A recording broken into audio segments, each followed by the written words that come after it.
Okay, this is going to be a video on how to put together your sauna and also a few little tips you may want to know about if you're putting together your own sauna.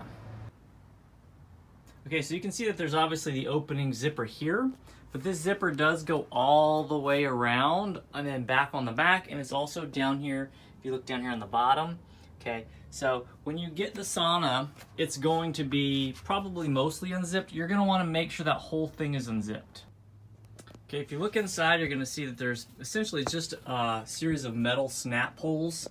So you're going to have 8 corner pieces, 4 for the top, 4 for the bottom, and then you're going to have your 8 cross pieces, and then you actually have 16 of the other ones, and they all just snap together. It's a very basic, just snap in place. It's pretty simple. The big thing you're going to want to know is to, again, unzip this whole thing completely, put these things inside, snap them together, and then pull the outer shell around it. Okay, that part's all pretty self-explanatory, but there are a couple other things here. So you're gonna see this thing here, and actually there's like a little pouch here where there's gonna be some wires coming from the back of the unit down into here. Okay, that's actually gonna be coming from your electrical source. That's what's gonna be the thing that's gonna generate the heat, okay? If you look, you're gonna see that there's these side pads. They're gonna go around on all 3 sides, and on the corner of these side pads, you're going to actually have a little electrical plug, okay? And you're gonna have them in this corner here, you're gonna have one in this corner, and then you're gonna have one over here in this corner, okay? These are gonna have, I believe it was the male end on it, and then the female end is actually gonna come out of here. So you're gonna have 2 on this side, and then you actually have one that goes behind here and just pops out over here, and you're gonna plug that in. And when you plug all 3 of those things in, that's gonna be your primary heat source, okay? The only other really thing going on from an installation standpoint is you're gonna have this little wire here, which you're gonna wanna run through this little piece of whatever this is, and that's gonna go into this, which is your light, okay? So you're gonna snap that in. It's got just a little electrical snap thing here that you're going to snap it in place. That's going to be the actual red light, but again, your heat source is actually down here, okay? You can see that there's a chair, so there's that in place. And then now here, let's get to some of the things where people have had some problems or some issues. So let me stop for a minute and I'm going to reset things. Okay, along with the other wires coming down, you're going to have an additional wire that comes down here and it connects to your foot pad. This is obviously going to go on the bottom of the sauna where you put your feet. Couple things that I've seen in terms of problems that people have run into. If you turn this foot pad on and you turn it up pretty high heat, it gets very, very hot. A lot of people complained and said, it felt like it was burning their feet. So as I was using this, and I've used it a couple times, I noticed that, you also get this bottom pad right here, okay? And it is made of mesh, and it's made of a similar material as what you're gonna find on your side components that actually do the heating of the sauna. And that's when it dawned on me that probably more than likely, and again, the instructions aren't always clear, the heating pad should go under here, but it makes a lot more sense to actually just put that bottom floor pad on top of the heating pad, and then you're not putting your feet directly onto the plastic, okay? So I would recommend that. I would also recommend turning the heating pad up to full heat if you're going to have it underneath the pad. You won't get burned, but it will help to generate more heat in the sauna. All right, another thing I've seen online is people asking about the remote and saying, oh, the remote has to be outside the sauna. Well, the way that this sauna is designed, it could be used outside or inside. There actually is a pouch on the back of the sauna, I'll show you in a minute, which you can store the remote, but a lot of people didn't seem to realize you can put this remote inside the sauna. All you have to do is, right here, here's your little hole where all your wires are coming through, because here's your electrical unit that's generating the heat.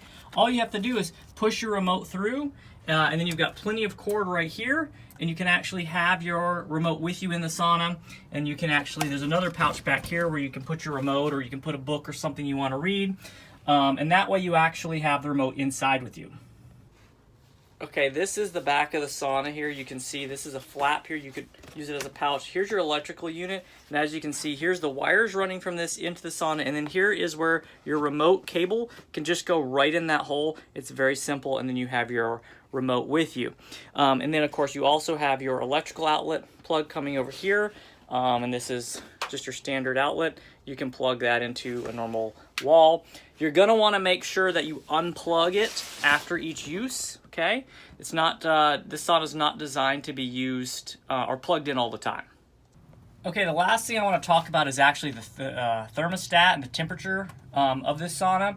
I've got that, and I've also got the remote here. There's a couple things that I've learned. So this little mechanism right here in the back, that's actually what's keeping track of your temp. So I made sure that I kind of, when I got my sauna, it was kind of crammed up here and kind of coiled up. I just made sure it was loose and as close to the bottom of the sauna where you're actually going to be sitting, because again, remember, that's where your heat is. But more importantly, here's your remote. You can turn it on and off. Obviously, it's not plugged in at this moment.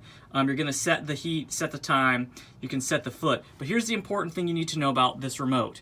Okay, a lot of the criticisms and concerns I saw online related to the temperature of the sauna. This sauna advertises that it can get to 140 degrees. When you turn this thing on, you'll see it say 140. But it's possible that as you're trying to heat up the sauna, you're not going to get 140 readout. Okay, I've discovered why that is. If you put this remote outside, if you keep it outside of the sauna and you don't keep it inside the sauna with you, regardless of the fact that this thermostat thing is here, for whatever reason, this will not give you an accurate readout. It's probably going to read about somewhere between 110 and 120. Mine was oscillating between like 113 and 116, kind of depending on the time. So right around 114, 150 degrees. However, when I moved this into here, into the actual sauna and kept it in the sauna with me, that readout did change, and I got a readout that oscillated between 130 and 140 degrees. So the sauna is getting up to 140 degrees, even though you may not realize it. You'll certainly feel it. And again, the closer this is and that is to the actual heat source, the more accurate that reading is going to be. I found I turned this thing on, I threw the remote in here, and it was, you know, pretty warm pretty quick. You'll know when it hits 140 because you'll hear it click off. And the same way that an air conditioning unit kind of has like a feedback loop. Once it hits 140, it'll click off and it'll cool off a few degrees, and then it'll warm back up and click on. So it will get to 140 degrees. Overall, the sauna seems very nice. The material here you can see is kind of like this, I don't know, reflective substance. I was afraid it was going to be a lot of like vinyl plastic. I'm not exactly sure what this is, but it does seem to be effective.